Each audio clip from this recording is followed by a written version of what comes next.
Hi, welcome to our channel where we share the most intriguing stories.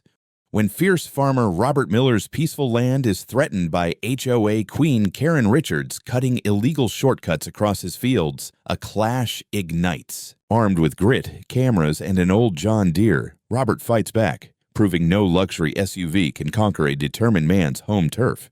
My name is Robert Miller, and I'm a 42-year-old farmer living on a stretch of land that has been in my family for 3 generations. 60 acres of rolling fields, hardwood trees, and old fences, all of it sitting right on the outskirts of a prestigious gated neighborhood called Silverwood Estates. My grandfather built the original house here in the 1950s, a sturdy farmhouse with a wide porch and a rust-red roof that has seen countless storms pass overhead. My father expanded the property, adding barns, a tractor shed, workshops, and several greenhouses that today make up the heart of my farm. And now it's mine. Every acre, every stone, every post, a piece of living family history that I've worked hard to preserve. I'm not the kind of man who meddles with neighbors or sticks my nose in HOA business. I've always preferred keeping to myself, focusing on the land, the animals, the rhythm of planting and harvesting. Silverwood Estates, on the other hand, is the kind of place that thrives on rules and status. The perfect lawns, the matching mailboxes, the freshly waxed luxury cars. Their world stops abruptly where my gravel driveway begins, and for the most part, that's just the way I like it. We've coexisted for years, each on our side of the fence, and I never had any intention of changing that balance. But life has a funny way of testing your patience just when you think everything is steady. About 6 months ago, Silverwood Estates elected a new HOA president, Karen Richards. She was the embodiment of polished suburbia, early 40s, perfectly styled blonde bob, designer clothes that looked like they belonged on a magazine cover, and a glint in her eye that said she always got her way. I'd seen her at the occasional community event or when she jogged past the edge of my property, but we'd never spoken directly. Still, I heard enough from the local feed store or the farmer's market to know she was a force to be reckoned with, the kind who treated rules not as guidelines, but as personal weapons. I didn't think much of it at first. Let them have their committees and their landscaping wars. It had nothing to do with me. My farm was private land, not part of the HOA, and legally protected as such. I figured as long as I respected their boundaries, they'd respect mine. But I was wrong. Dead wrong. Because Karen wasn't just another suburban social climber. She was ambitious, calculating, and convinced that convenience mattered more than anyone else's rights. And the first sign of trouble was her daily shortcut. It started subtly, the kind of small thing you notice but brush off at first. One morning, as I sipped coffee on the porch, I spotted a white Range Rover gliding down the far edge of my fields, following a dusty tractor path that cut across the back pasture. It wasn't unusual for delivery drivers or the occasional lost tourist to wander onto my property, so I figured it was a one-time mistake. But when I saw the same car again that evening, and then again the next morning, I knew it wasn't an accident. At first, I thought maybe one of the neighbors had gotten turned around, so I decided to go check things out. I walked out to the pasture just in time to see the SUV pulling through the field, tires spitting dust, cutting right across the corner of my land to reach the back entrance of Silverwood Estates. My stomach sank. That narrow farm road wasn't a public road. It was my private access route, meant for equipment and farm vehicles, not soccer moms and their luxury crossovers. I waved my arms and the Range Rover slowed to a crawl. The tinted window slid down, and there was Karen Richards flashing a dazzling smile. "Good morning," she chirped like we were old friends. "Ma'am," I said, forcing calm into my voice. "This is private land." "That's not a through road." She tilted her head, smiling wider. "Oh, I know, Robert, but it's just so much shorter than going all the way around the main road. It's just a little shortcut. I hope you don't mind." I did mind, but I bit my tongue. "I need you to stop using this road. It's not public access, and it's damaging the fields." Karen let out a light laugh. "Oh, don't be silly. Everyone knows that farm roads are basically community roads. We've all been using them for years. I'm sure you just weren't aware." Before I could respond, she waved, rolled up the window, and drove off in a spray of gravel and dust. The next day, I put up a bright red sign at the entrance, "Private property. No trespassing." By the following morning, the sign was gone. The wooden post snapped clean at the base. A second sign went up, this time reinforced with a metal post sunk in concrete. 2 days later, someone had spray painted over it, and tire tracks carved fresh ruts in the dirt. Frustrated, I called the local sheriff's office, hoping to at least get a formal warning issued, but the deputy who came out just shook his head. "Without cameras or a witness, sir, it's your word against theirs. We can't ticket someone just because you say they were there." I knew then that I was on my own. I watched day after day as Karen's SUV continued cutting through my land, twice a day, sometimes more. I tried speaking with her again, but she just smiled that condescending smile and brushed me off. Other neighbors began to follow her lead. A black Lexus one day, a Mercedes the next, using my land as a convenient detour. What had started as one woman's entitled shortcut was quickly turning into a pattern, and every time I saw another set of tires grind fresh grooves into my pasture, I felt something in me harden. They thought I was just a quiet farmer who'd roll over, but they were wrong. They hadn't seen me dig in my heels yet. I'm no fool. I may be a farmer, but I know how the world works. If I wanted anyone, the police, a lawyer, a judge, to take me seriously, I needed hard proof, not just angry words. So, I spent the next weekend wiring up a series of hidden cameras along the old farm road, tucked between fence posts and under the eaves of the barn. I set them to motion detect and record, making sure I'd catch every SUV, every tire track, every entitled smirk that crossed my land. It didn't take long. Within 24 hours, I had footage of Karen's white Range Rover barreling down the path, cutting through at least twice a day. I captured crystal clear shots of her weaving between fence posts, plowing through soft ground, even skimming dangerously close to my irrigation lines. There was no mistaking it. This wasn't a lost tourist or a delivery truck making a wrong turn. This was a deliberate, repeated violation of my property. The more I watched the recordings, the angrier I got. There was Karen, not just driving over the land, but outright defying me. One clip showed her getting out of the car, looking straight at one of my "no trespassing" signs, and smirking before ripping it clean off the post and tossing it aside like trash. Another showed her Range Rover knocking over a lightweight wooden barricade I'd set up as a final warning. She didn't even slow down. I knew what I had to do. First, I called the sheriff's office again and explained the situation, this time offering the video footage. The deputy on the line sighed and told me to bring it in, but warned me that without a formal incident, like an accident or direct confrontation, they might not have grounds to file charges yet. "It's better than nothing," he said, "but you might want to talk to a lawyer too." So I did. I drove into town, sat down with a local attorney, and showed her everything I had. She reviewed the footage carefully, nodding as she watched, and finally leaned back in her chair. "Well, Robert," she said, "you've got enough here to file a civil claim for trespassing and property damage. But I'll tell you right now, that's going to take time, and money, and probably a drawn-out fight. You sure you're ready for that?" I sat back, staring at the ceiling. Part of me wanted to jump straight into a lawsuit, to hit Karen where it hurt, and make her pay for every inch of rutted soil and every broken fence post. But another part of me, the part that had grown up on this land, watching my father fix problems with his own two hands, wanted something else, a solution she couldn't ignore. By the time I left the lawyer's office, I had a plan forming in my head. I'd gathered the proof. I had the legal path outlined if I needed it. But first, I was going to send a message the old-fashioned way. If Karen wanted to play hardball, she was about to learn that farmers don't back down.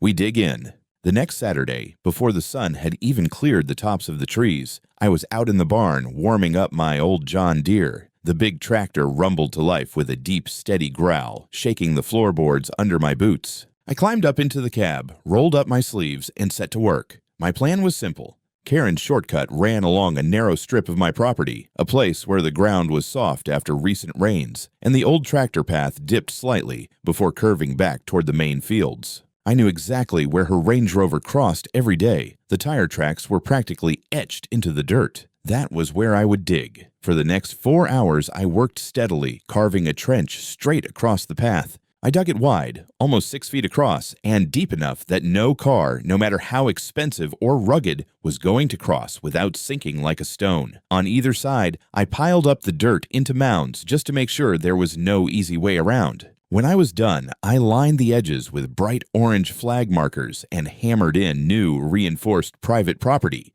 "Do not enter" signs. As I worked, I thought about my father and grandfather, both of whom would have handled this the same way. On a farm, you don't wait around for some far-off authority to fix your problems. You handle them yourself, with grit and sweat. I wasn't damaging public land. I wasn't harming anyone. I was protecting what was mine. That evening, I parked the tractor back in the barn, wiped the sweat from my forehead, and admired my handiwork. The trench stretched like a scar across the road, daring anyone to try their luck.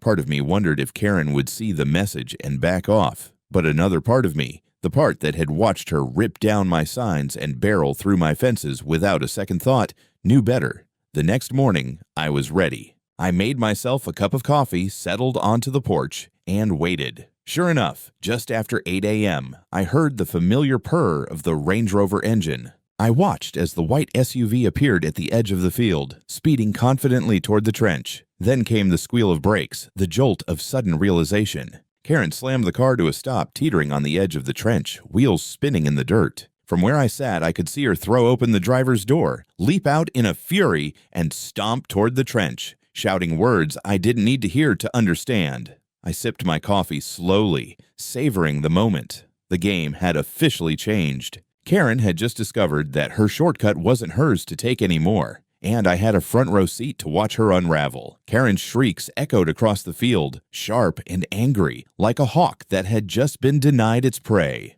From my porch, I watched her pace back and forth near the trench, hands flailing in the air, blonde hair whipping around her face as she ranted into her phone. I could guess who she was calling, probably the police or maybe one of her HOA lawyer friends, desperate to spin the situation in her favor. I set my coffee mug down and stood up, stretching out my shoulders before making my way across the yard. As I approached, Karen spun on me like I was the villain in her little drama. "You can't do this," she screeched, jabbing a manicured finger at the trench. "You have no right to block this road. This is a community easement. I know my rights." I kept my voice calm even though I could feel heat rising under my skin. "Karen," I said evenly, "this is private property. It always has been. There's no easement here, no shared right-of-way, no public access. You've been trespassing over and over, despite my warnings. And now you're stuck because you refuse to respect my land." She sputtered, eyes wide with outrage. "I'm calling the sheriff. You can't just trap me here like this. This is illegal. I'll sue you for obstruction." I smiled slightly. "Go ahead. In fact, I'll call him myself." I pulled out my phone and dialed the sheriff's office, calmly explaining the situation. A trespasser stuck on my land after repeatedly ignoring posted warnings and physical barriers. The dispatcher promised to send a unit right away. Karen, meanwhile, was stomping back to her SUV, fumbling with her phone, probably recording me or trying to call reinforcements. While we waited, I took a slow walk around her car, noting the mud splattered up the sides, the deep grooves her tires had cut into the field, the way the front bumper hung precariously near the edge of the trench. She must have hit the brakes at the last second, or else she'd have been nose deep in the hole. Part of me almost wished she had. About 15 minutes later, I saw the sheriff's cruiser roll up the main road, tires crunching over the gravel as it pulled onto my driveway. Deputy Walters stepped out, a stocky, middle-aged guy I'd known for years, his face already creased with suspicion as he took in the scene. "Well," he said, walking over to me, "I guess Sunday morning's never boring around here, huh, Robert?"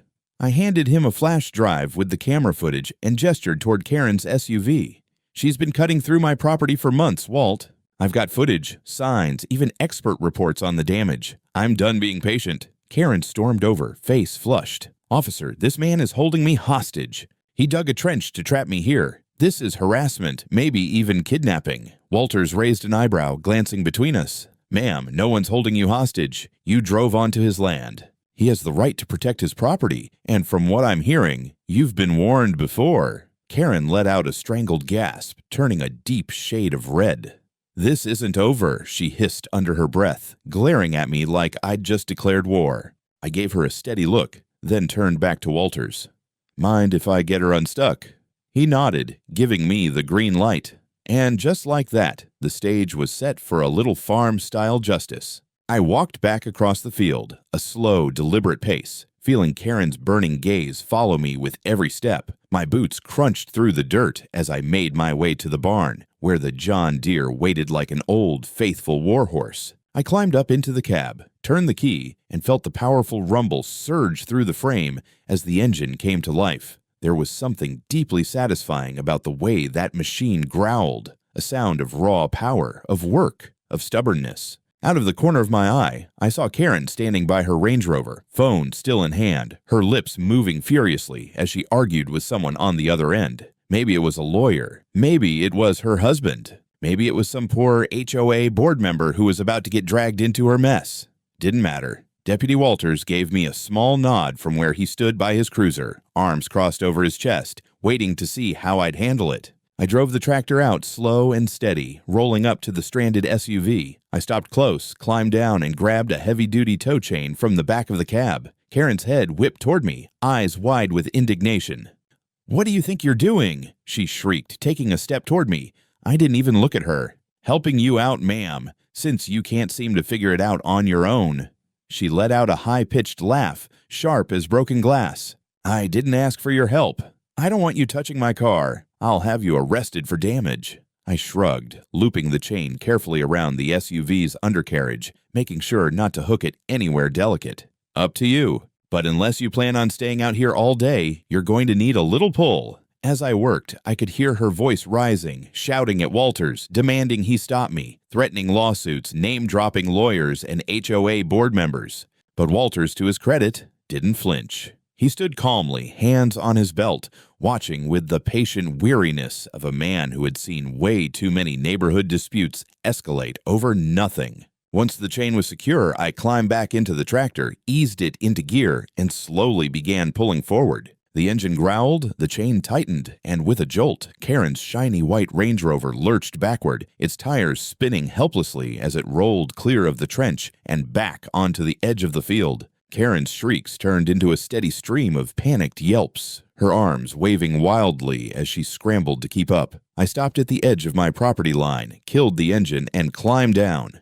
Without a word, I unhooked the chain, tipped my hat slightly toward Walters, and turned back toward the barn. Behind me, Karen stood frozen, fists clenched at her sides, shaking with rage. Her face was flushed, her hair disheveled, and for the first time, I saw something crack in her carefully polished image. She wasn't the one in control anymore. She wasn't the queen bee commanding the neighborhood. She was just another trespasser who'd been dragged off someone else's land, literally. As I walked away, the only sound was the hum of the tractor cooling down and the distant caw of a crow overhead. And for the first time in months, I felt the tension in my shoulders ease. This wasn't over, not by a long shot, but today, the land had spoken, and Karen had been forced to listen. I knew Karen wouldn't let it go. Sure enough, within days, I received the first of several official letters, neatly typed, thick with legal jargon, all stamped with the logo of some high-end law firm. She was threatening to sue me for reckless endangerment, damage to private property, and emotional distress. I couldn't help but chuckle as I read through the nonsense. The woman had the nerve to paint herself as the victim after months of trespassing and destruction. But I was ready. I had everything. The footage from my cameras, the records of police reports, the formal damage assessments I'd commissioned showing the ruts, the destroyed fencing, the erosion along the farm road. More than that, I had witnesses, neighbors who had seen her cut across my land again and again, even bragging at HOA meetings about how much time she saved by using the farmer's back road. My lawyer, a sharp-tongued woman named Ellen who had handled more than a few land disputes, was thrilled. She just handed us the entire case on a silver platter. Ellen grinned during one of our prep meetings. "You realize we're not just going to defend, right? We're going to counterattack. Hard. And so." We filed a countersuit.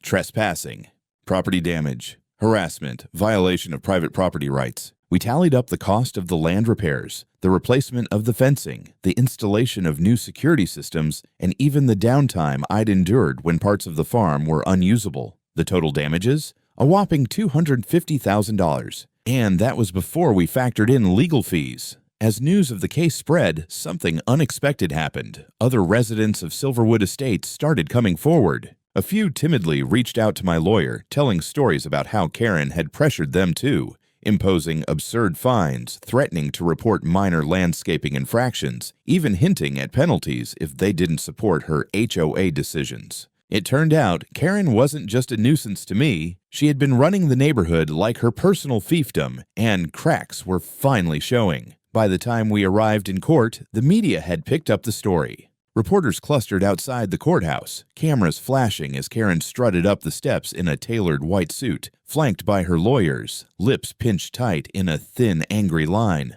I walked in quietly, boots polished, wearing my best denim jacket, the one my father had given me years ago, with Ellen at my side. The trial was brutal for Karen. Ellen laid out the timeline, playing video after video, showing the judge and jury exactly how many times Karen had cut across my land, how often she'd ignored posted signs, and how brazen she had become.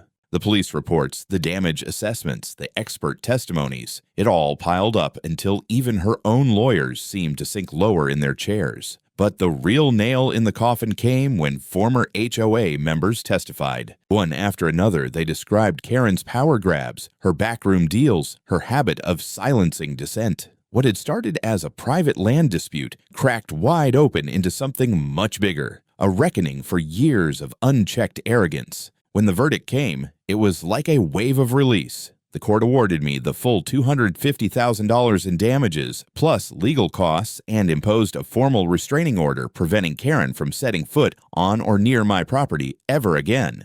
More than that, the HOA board, under immense pressure from residents and local press, voted to remove Karen as president, citing conduct unbecoming and a pattern of abuse. As I left the courthouse, I caught sight of Karen in the parking lot, still surrounded by cameras, shouting something about appealing the decision, waving her hands dramatically, as if she could spin the outcome in her favor. But to me, she already looked defeated, a woman who had played the queen for too long and finally lost her throne. I took a deep breath, feeling the tight knot in my chest begin to unwind. It wasn't just about winning a court case or getting money. It was about reclaiming my land, my peace, and my right to stand on my own soil without fear or interference. And as I walked to my truck, I knew one thing for sure. Karen had underestimated the quiet farmer next door, and she'd paid the price. In the weeks after the trial, life settled into a new, quieter rhythm, the kind of peace I hadn't realized I'd been missing until it returned. With the compensation money, I invested in a brand new tractor, one with more power and a smooth ride, a small reward for the months of stress and damage I'd endured. But the real change wasn't in the machinery or the bank account. It was in the land itself and the air around it. I had the trench filled in properly, this time with reinforced barriers and a set of sturdy electronic gates installed at both ends of the old farm road. I programmed them with secure access codes, known only to me, and added new security cameras with motion sensors and night vision lining the property's edge like silent, watchful sentinels. No one was cutting across my fields again. Not Karen, not anyone. The neighbor's attitude shifted too. More than once I'd glance up from a chore and see a car slow as it passed, the driver giving me a polite nod or even stopping to thank me for standing up to the HOA chaos. A few even invited me to local events, small gatherings I'd always ignored before, assuming I didn't belong. Funny how people's respect changes when you stand your ground.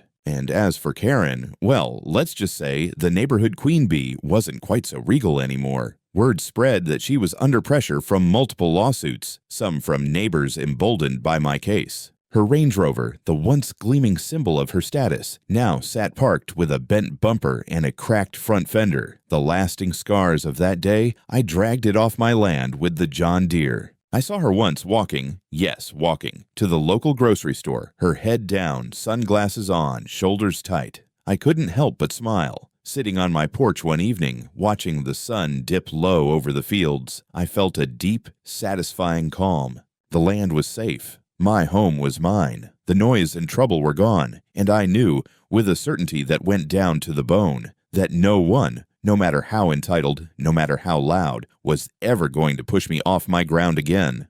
This farm had stood for 3 generations, and after this fight, it was going to stand for many more.